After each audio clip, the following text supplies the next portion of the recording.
Welcome to Positive Energy with Crystals. My name's Hillary, and this is one of my monthly videos where I work with a crystal for an entire month, and then I tell you about my experience, what I learned, what I didn't like, all that. I'm going to sound a little nasally and kind of out of breath because I'm sick. I'm doing a little bit better today, and the meds have kicked in so I can breathe a little better, but I may have to stop to take coughing and breathing breaks. So I chose Garden Quartz because I started a garden. Garden Quartz has nothing to do with gardens. The reason it's called Garden Quartz is because it's a clear quartz. And then it has inclusions of other minerals, and I don't know if my ring light, you can kind of see it there. The inclusions could be hematite, feldspar, stuff like that. So it looks like a garden landscape, and I'll put up a picture of the garden quartz I've got in storage. It is amazing. It is so pretty. This piece that I worked with,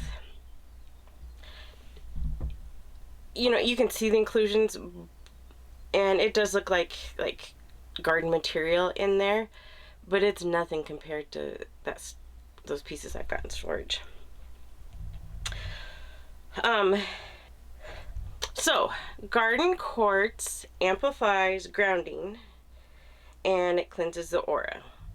I found that Garden Quartz is very extremely grounding for me. It felt very heavy to me.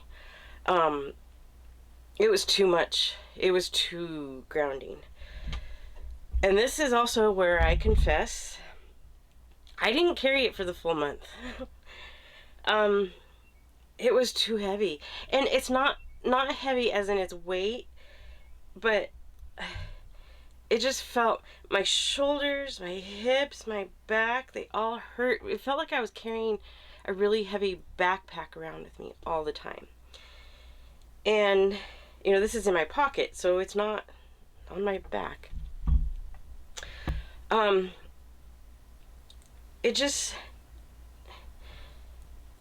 know when you're moving and you've been carrying boxes back and forth between the truck and the house many times, and at the end of the day you sit down and you're exhausted and your muscles hurt, and it just feels like you've been carrying boxes all day. That's how it felt, and I only carried it. I started the 1st, and I think I switched on the 18th, somewhere around the 18th. So it was at least half the month I carried it, but I couldn't do it anymore, and I kept it out and kind of worked with it, but it was just too grounding for me. I am going to stick with agates for grounding, I think. Garden Quartz also has a soothing energy and helps with emotional healing. It was definitely soothing. Yes, that definitely. And it helped with some emotional healing, I think.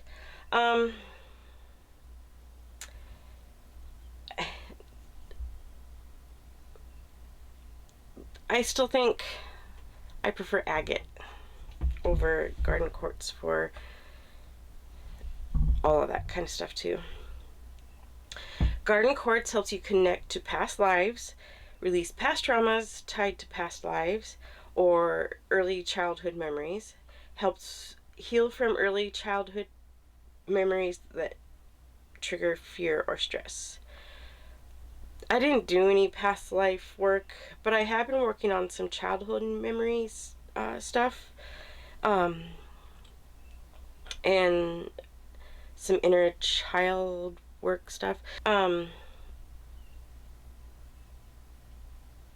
don't know that I don't know. It could have helped with the work I was doing, but honestly, I don't know. I don't know. it just, I don't know. I don't know if it helped or not. Garden Quartz can help with meditation. I can see how it would help with that. It also helps enhance spiritual energies, aid communication with the higher realms, soothing guidance from your spirit guides. I don't know. I could see how it would help with meditation just because it is so grounding. So I could see keeping a piece of garden quartz in a meditation area, but I'm not good at meditation. Maybe I should have tried it with this crystal, but I don't know. Even now holding it, I've got a headache because I've been sick, but it's definitely making me feel heavy and just kind of, I want to put stuff down and go back to bed. Garden Quartz can help manifest manifest your desires. I didn't feel this, and I think it was because I was riding a high from the month with Goldstone, because Goldstone was so amazing. And then I felt like everything came to a sudden halt because after Goldstone, I had a hard time deciding which crystal to carry next because, like I said, it was so good that I didn't know what to do next. And so because I was doing gardening stuff, I chose Garden Quartz, and it just it felt like it came to a sudden halt. It was like this big energy, and then it plopped me down and made me super grounded. And it just made it, like I said, it made it feel like everything came to a sudden halt. So I don't know, I didn't really notice anything for manifestation work. So in conclusion, I know this is going to be short, but I don't know. Garden Quartz is okay. I definitely don't like it as a daily carry crystal. I wouldn't carry it with me daily, even though it's beautiful. It is so pretty, and the pieces I have in storage are amazing. But it's more of a stay on display, or maybe put in manifestation bowls, or for grounding, or a grid for grounding when you just feel super scattered. I could see how this would work for workings with, like if you need settling down. Might use it when I set up a manifestation bowl to help us find our new home, maybe. I could see, because we've been kind of in limbo for 3 years, and maybe this would help when we're ready to get serious about finding our new home. Or getting settled into the new home.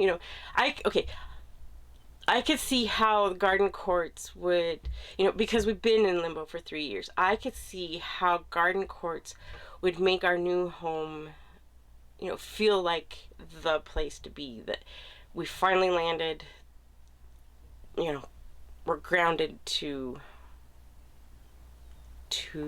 our new property and home and all that. I could see that. I will probably mostly use Garden Quartz as a decorative pieces, and the pieces I have in storage, like I said, they're amazing, and they will look great on display, and I will show them off to everybody, and will love them, and just, they're going to be great display pieces. But like I said, Garden Quartz to me is going to be a sit on the shelf pretty thing. Maybe some help with grounding, but it's going to be just like a display piece mostly. So for April, I have been working with malachite.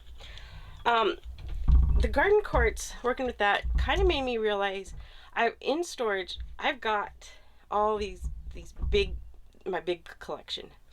And there's pieces, it's not something that I built up. I bought a big collection from somebody. I've done a video on it. If you haven't seen it, you should go see it. So there's a lot of big pieces. I'm going to have to, when we do have a house, I'm going to have to figure out where to put them. And I don't want to put them in places that are going to, cause a problem. Well, not fit in where they are, I guess. One example is selenite. I can have selenite in the bedroom, but I can't have it right beside the bed. I do not sleep if selenite is right beside my bedside. I can have it, like, eventually this bowl will go on, like, maybe on my dresser or something, where I can put my daily crystals in at the end of the night. I really want that for this bowl. But I can't have this sitting beside my bed and put them there. It'll have to be across the room, because beside the bed, I think because selenite has a charging property, I can't have it right beside me because it keeps me awake, which is crazy because a lot of people use it to help them sleep. They use it for calming and all that, but I can't have it right beside me. I can have it in the room. So I need to learn more about stuff. Like, and the goldstone kind of made me realize that what goldstone I had in that video was all the goldstone I have for now. But it kind of made me realize too that I need to know, all these big pieces. Like, there's a lot of malachite in that collection. So I'm been working with malachite, so I know that, do I, keep it out of my relaxing area? Do I keep it away from my bedside? Where can I have it that it'll help, and where should I not put it because it'll, keep me awake all night or just make me feel like too grounded. And I'm not going to put a bunch of garden quartz in an area, like, there probably won't be any in the kitchen, because usually in the kitchen you need to be moving around and get stuff done.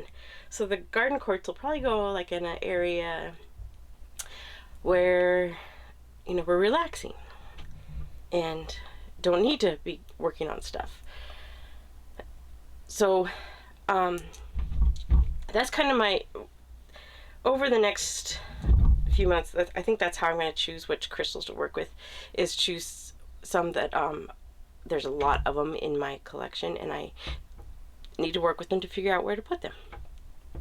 So I know that there's a lot of malachite. There are a lot of smaller pieces, but if I remember right, there was a whole shelf, and they were all like spheres, towers. I think there's some carvings. I know there's an elephant in there. I can't think of everything right now. But I need to figure out where I can display them and where they need to not be in the house. So I'm excited. And it's so pretty. Let's see. This is the piece I'm carrying, because malachite is heavy. Just this little piece here is way heavier than this piece of garden quartz. And size is huge. Difference in the size is huge. People that wear malachite jewelry, especially earrings, I could see pendant, but people that wear malachite earrings, it's just amazing, because this piece here is heavy. So this is the piece I'm carrying. This piece I've got on an altar space right now for Beltane. And then this is just another piece I have. So if you've got any questions, or if you've had any experience working with garden quartz, let me know, put those in the comments. But if you got any questions about it, too, put it in the comments. And if you've got any comments about malachite, I'm working with it right now. I have been, like I said, when I stopped working with the Garden Quartz early, I switched over to the malachite. And so if you've had any experience with the malachite too, please put those in the comments. And I'm going to go rest now and start to feel better. I'll see you next time.